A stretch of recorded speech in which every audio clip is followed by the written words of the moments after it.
Welcome to True Crime Cases, where we explore the darkest aspects of human behavior. Today's episode uncovers the hidden story of a pastor's secret gay relationship leading to a choir member's gruesome murder. Reverend Thomas Holloway was a respected figure in the Stillwater community. At 52 years old, he had served as the leader of the First Baptist Church for more than 20 years, earning a reputation as a charismatic leader and a moral guide.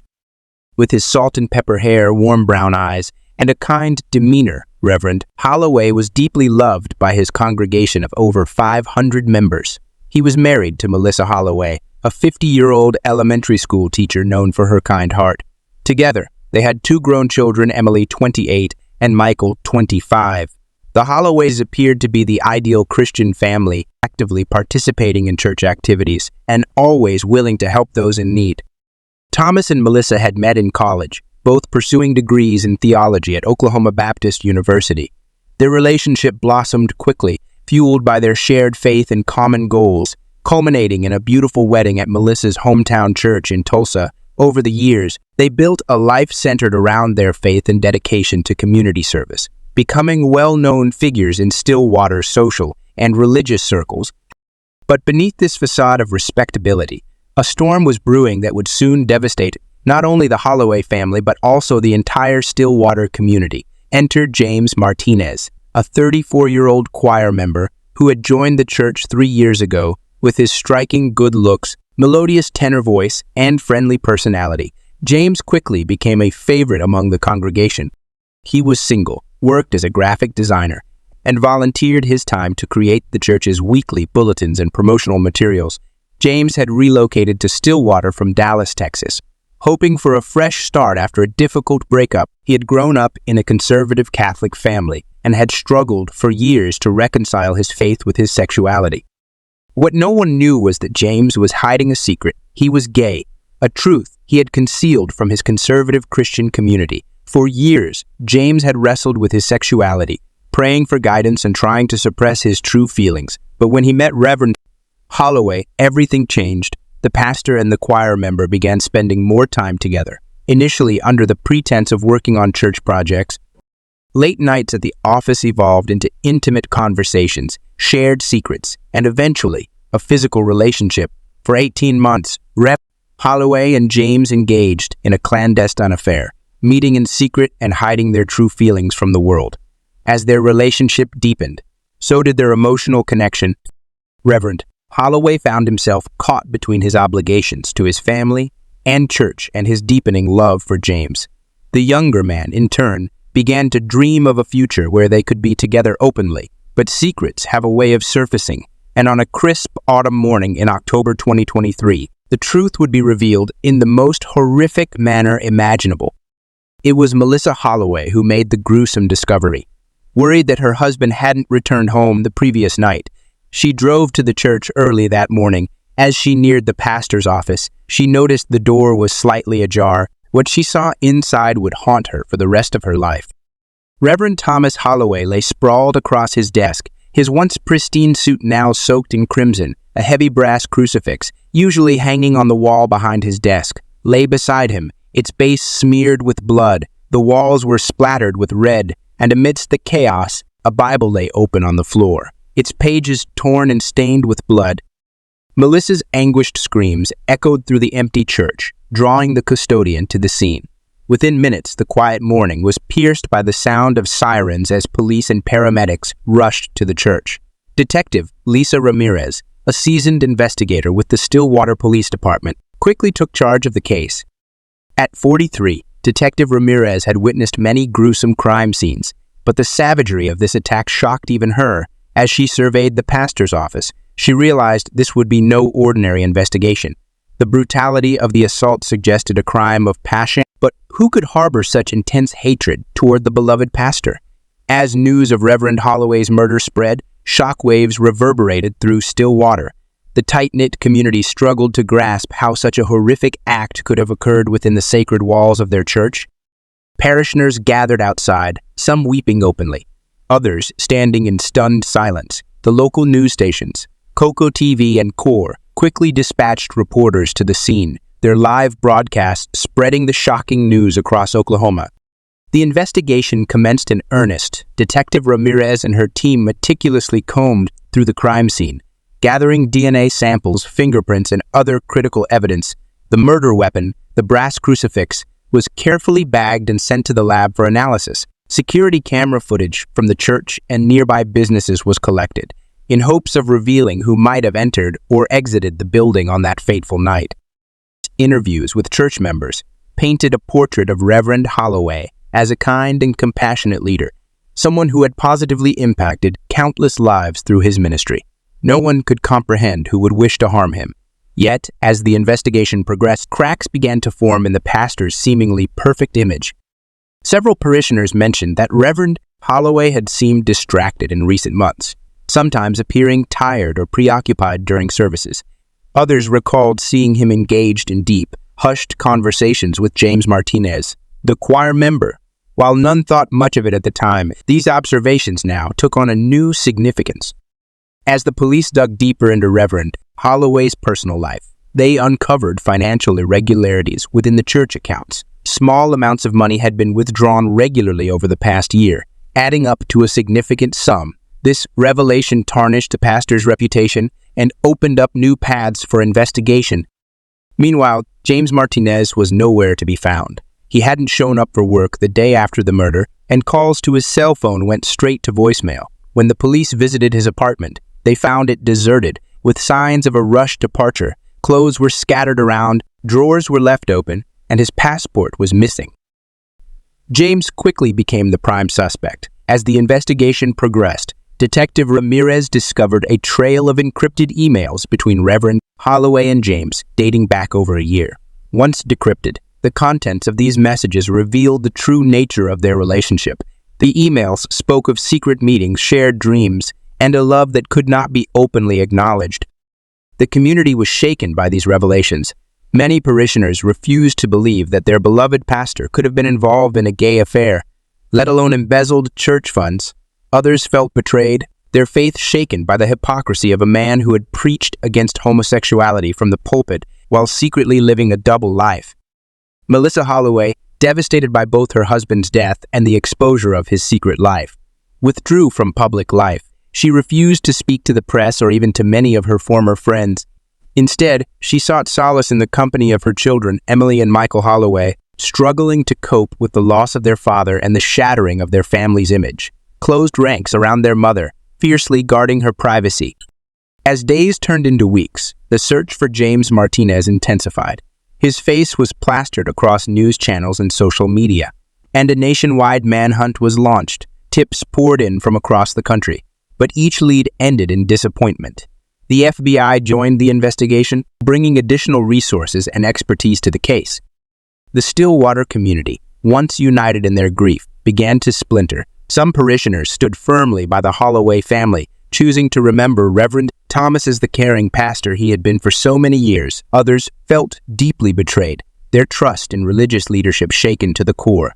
The First Baptist Church became a battleground of conflicting emotions, with attendance sharply declining.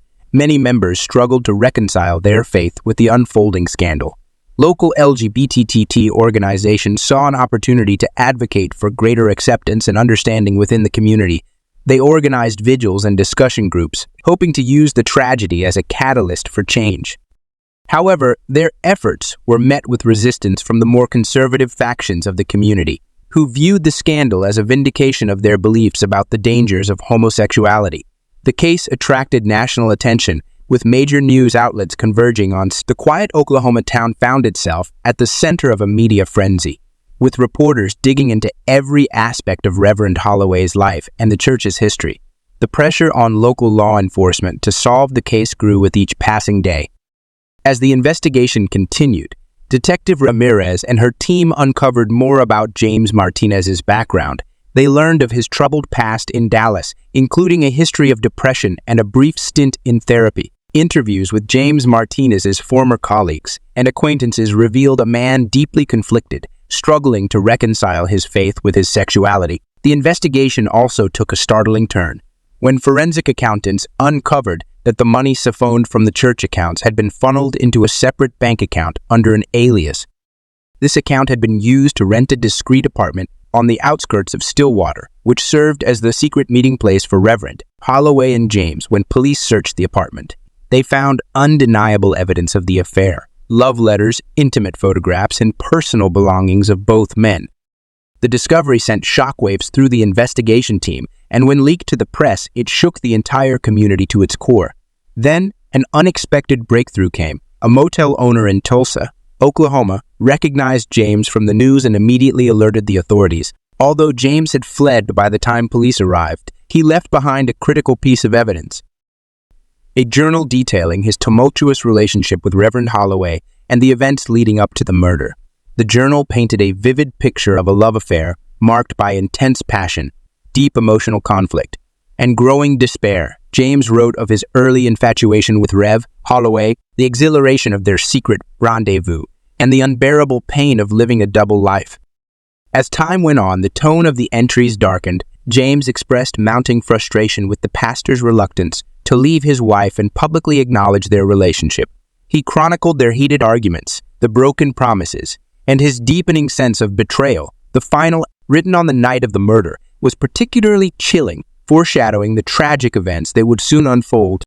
In the journal, James described a final confrontation with Reverend Holloway at the church, demanding that the pastor choose between their relationship and continuing his life of deception. When Holloway refused to leave his family and resign from his position in the church, James was overcome with rage. In a moment of blind fury, he grabbed the crucifix from the wall and struck Reverend Holloway repeatedly. Armed with this new information, the police intensified their search for James. Their efforts finally paid off 2 months after the murder when James was apprehended while attempting to cross the border into Mexico. The arrest was a coordinated operation involving local law enforcement, the FBI, and Mexican authorities. James Martinez was swiftly extradited back to Oklahoma to face charges. His arrest brought a small measure of relief to the Stillwater community, but the wounds inflicted by Rev. Holloway's murder and the subsequent revelations ran deep. The First Baptist Church struggled to recover from the scandal. Many members left to join other congregations, while others abandoned their faith altogether. The trial of James Martinez became a media sensation, drawing national attention to the small Oklahoma town. The courthouse was surrounded by reporters and curious onlookers, all eager to catch a glimpse of the man accused of killing the beloved pastor. Security was heightened, with police on high alert for any potential disturbances. James pleaded guilty to second-degree murder, claiming that he had not intended to kill Reverend Holloway but had lost control in a moment of passionate anger. The prosecution, led by District Attorney Mark Thompson, argued for a first-degree murder charge, insisting that the brutality of the attack and James's attempts to flee indicated premeditation. The trial lasted 3 weeks, with testimony from church members, police officers, and forensic experts. Melissa Holloway took the stand, delivering a heart-wrenching account of discovering her husband's body and the subsequent collapse of her life. Her dignified grief moved many in the courtroom to tears. James's defense team, led by Goldstein, argued for leniency, citing James's mental health struggles and the emotional strain of the secret relationship. They painted a portrait of a man driven to desperation by societal and religious pressures, trapped in an untenable situation. Ultimately, the jury convicted James of second-degree murder. He was sentenced to 25 years in prison, with the possibility of parole after 15 years. The verdict evoked mixed reactions within the community. Some felt justice had been served, while others believed the sentence was too lenient. In his statement to the court, James expressed deep remorse for his actions, but also spoke about the pain and frustration of living a life in the shadow. His words struck a chord with many in the LGBTQ community, sparking conversations about the challenges of reconciling sexuality with faith. The aftermath of the murder left the Stillwater community grappling with complex emotions. Many sympathized with Melissa Holloway and her children, whose lives were shattered not only by loss but also by the public exposure of their family's secrets. Others began reevaluating their beliefs about sexuality and the role of the church in fostering shame and secrecy. The First Baptist Church experienced significant changes in the wake of the scandal. A new pastor, Reverend Angela Carter, was appointed, advocating for a more inclusive approach to faith. While some longtime members left, others found that the tragedy had highlighted the need for greater acceptance and understanding within their religious community. Melissa Holloway eventually broke her silence, giving a single interview to the Stillwater News Press, where she spoke candidly about her struggle to come to terms with her husband's hidden life and his tragic death. Melissa Holloway expressed hope that others in similar situations might find the courage to live authentically, thus sparing themselves and their loved ones the pain of a double life. The murder of Reverend Thomas Holloway served as a stark reminder that beneath the surface of even the most seemingly perfect lives, hidden struggles and secret passions can simmer. It challenged the Stillwater community to confront their prejudices and preconceptions, forcing many to question long-held beliefs about morality, sexuality, and the nature of love years after the crime. The case continued to captivate true crime enthusiasts and sociologists alike, becoming the subject of books, documentaries, and numerous discussions about the intersection of faith, sexuality, and societal expectations. The Thomas Holloway case by investigative journalist Maria Sanchez delved deep into the case, uncovering new details and providing a comprehensive analysis of the events leading up to the murder. For the people of Stillwater, the memory of that fateful October morning would never truly fade. The church where Reverend Holloway once preached still stands, a silent witness to the tragic consequences of hidden truths and forbidden love. The brass crucifix, once a symbol of faith, now serves as a grim reminder of how quickly passion can turn to violence. As time passed, the raw pain of the event gradually gave way to reflection, and for some, a commitment to creating a more open and accepting community. Support groups for those struggling with their sexuality within religious context were formed, and the local PFLAG chapter saw a surge in membership. The Holloway children, Emily and Michael, took different paths in dealing with their father's legacy. Emily became an advocate for LGBT rights within religious communities, speaking at conferences and writing articles about her experiences.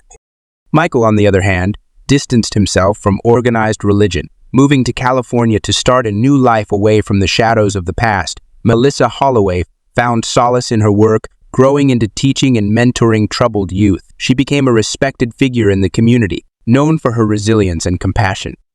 Though she never remarried, she found purpose in helping others navigate life's challenges.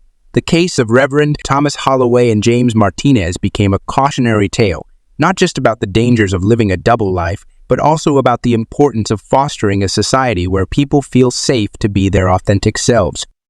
The case sparked conversations across the country in homes, schools, and places of worship about acceptance, understanding, and the complex nature of human sexuality. It had ripple effects beyond Stillwater, prompting religious communities across Oklahoma and neighboring states to re-examine their policies and attitudes towards LGBT individuals. Some churches embraced change, becoming more inclusive and welcoming, while others doubled down on conservative values, leading to further divisions within the broader Christian community. The legal system also felt the impact of the case, with prosecutors and defense attorneys increasingly considering the role of societal pressures and mental health in crimes of passion. The Holloway case was cited in numerous legal arguments and became a topic of study in law schools across the country. In Stillwater, the community slowly began to heal. The First Baptist Church, under the leadership of Reverend Angela Carter, implemented new programs focused on acceptance and understanding. They established a youth group specifically for LGBT teens, providing a safe space for young people to explore their identities within a faith context. While these measures faced some resistance, they marked a significant shift in the town's approach to diversity and inclusion. The Stillwater Police Department, led by Chief Robert Hawkins, introduced new training programs for officers, emphasizing sensitivity and understanding when dealing with LGBT individuals and domestic disputes. Detective Lisa Ramirez, who had led the Holloway investigation, became a key figure in these efforts, sharing her experiences and insights with her colleagues. In the years following the trial, James Martinez's life in prison became a focal point for criminal justice researchers and mental health professionals. His case highlighted the need for improved mental health support and counseling services within the prison system, especially for inmates dealing with issues of identity and sexuality. James's case also resonated with many young people struggling with similar conflicts between their faith and their sexuality. Letters poured into the prison from across the country, many from individuals sharing their own experiences of living in the closet within religious communities. Although James was not permitted to respond directly, the prison chaplain worked with him to develop a program addressing the intersection of faith and sexuality for interested inmates. The media attention surrounding the case eventually faded, but its impact on Stillwater and its residents lingered. Local artists and writers found inspiration in the tragedy, creating works that explored themes of hidden identities, forbidden love, and the cost. The Stillwater Community Theater staged a controversial play loosely based on the Holloway case, sparking heated debates about the ethics of dramatizing real-life tragedies. As the years passed, the anniversary of Reverend Holloway's death became a time of reflection for the community. Candlelight vigils were held not just in memory of the slain pastor, but as symbols of hope for a more accepting and understanding future. The First Baptist Church, once the epicenter of the scandal, gradually rebuilt its congregation under Reverend Carter's leadership. While some longtime members never returned, new faces began to appear in the pews. The church became known as a place of healing and reconciliation, attracting individuals from diverse backgrounds who sought a more inclusive expression of faith. Melissa Holloway's journey of healing became an inspiration to many. 5 years after the murder, she published a memoir titled After the Fall, Rebuilding Faith and Family. The book chronicled her struggle to reconcile her love for her late husband with the betrayal she felt upon discovering his secret life. It also detailed her path to forgiveness and her renewed commitment to her faith. The memoir became a bestseller, resonating with readers far beyond Stillwater's borders. Emily Holloway, now in her mid-30s, became a respected voice in the ongoing national conversation about religion and LGBT rights. She frequently appeared on talk shows and at conferences, sharing her family's story and advocating for greater acceptance within religious communities. Her TED Talk, Love, Faith, and the Cost of Silence, went viral, accumulating millions of views and sparking discussions in both religious and secular circles. Michael Holloway, who had initially distanced himself from his hometown and its painful memories, gradually found his way back to Stillwater. He opened a small art gallery in the downtown area, featuring works that explored themes of identity, loss, and redemption. The gallery became a cultural hub, drawing visitors from across the state and beyond. The Holloway case also had lasting effects on the legal and criminal justice systems. Law schools began using it as a case study in the complexities of crimes of passion and the role of societal pressures in criminal behavior, prompted by advocacy groups citing the case. The Oklahoma State Legislature passed new laws addressing hate crimes and discrimination based on sexual orientation. In the broader religious landscape, the Holloway case became a touchstone for discussions about the treatment of LGBT individuals within faith communities. Progressive religious leaders pointed to the tragedy as evidence of the harm caused by non-accepting attitudes, while conservative groups used it to reinforce their stance against what they saw as the dangers of straying from traditional values. 10 years after the murder, documentary filmmaker Alex Chen produced a series titled Stillwater, A Town Divided. The series examined the long-term impact of the Holloway case on the community, featuring interviews with key figures including Melissa Holloway, Emily and Michael Holloway, Detective Ramirez, and various community members. It painted a nuanced picture of a town still grappling with the aftermath of the tragedy, but also showing signs of growth and change. The documentary sparked renewed national interest in the case and led to a conference at Oklahoma State University, bringing together religious leaders, LGBTQ advocates, legal experts, and mental health professionals to discuss the ongoing challenges faced by individuals reconciling their faith and sexuality. As Stillwater approached the 15th anniversary of Reverend Holloway's death, the town had transformed in many ways. The population had grown, bringing new perspectives and attitudes. The annual Pride Parade, once a small and controversial event, had become a celebration attracting visitors from across the state. First Baptist Church, under Reverend Carter's continued leadership, had become known as a beacon of progressive Christianity in the region, yet reminders of the tragedy remained. The Holloway case was still taught in local schools as part of a curriculum on civic responsibility and acceptance.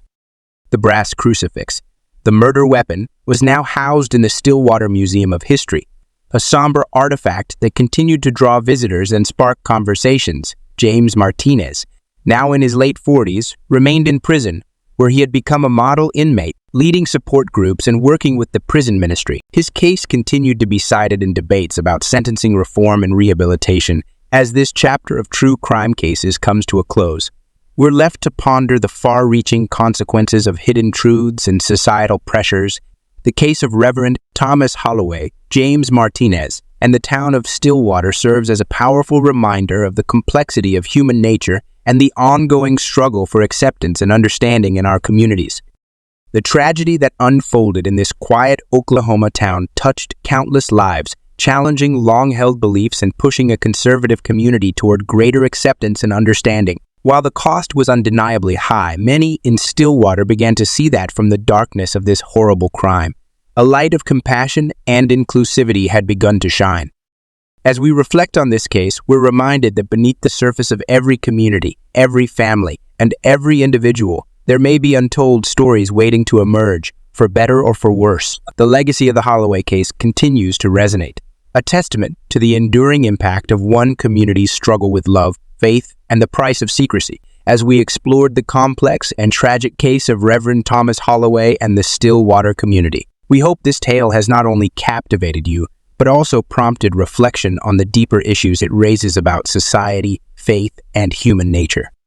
Your interest in these real-life stories helps us continue our mission of shedding light on the darker corners of human experience, always with the hope of fostering greater understanding and compassion. We look forward to bringing you more compelling true crime narratives in our upcoming episodes. Until then, stay curious, stay empathetic, and remember that every case, no matter how shocking, has something to teach us about ourselves and our world. Thank you once again for being a part of our True Crime Cases community. We'll see you in the next video, where another gripping tale of crime and its consequences awaits.